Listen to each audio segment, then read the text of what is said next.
Seorang pria tampak santai mengendarai sepeda motor sambil makan. Mengutip akun Instagram Fakta Kamera, pria itu menyuap makanan di atas sepeda motor yang tengah melaju di jalan raya. Lengkap dengan helm, pria berjaket ini berusaha melahap nasi kotak yang dibawanya, sambil sesekali mengawasi laju motornya yang bisa dibilang cukup kencang.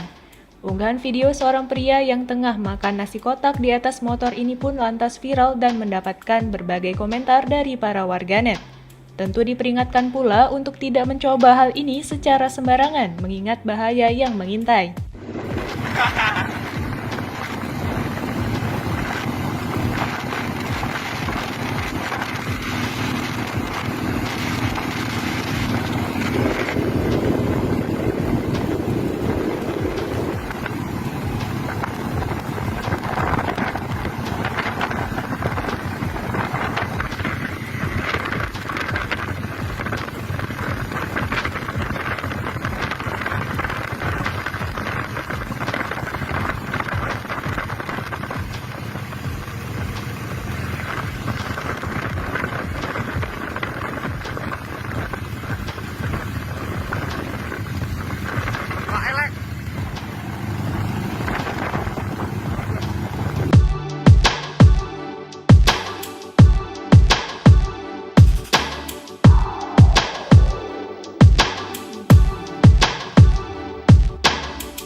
Terima kasih sudah nonton.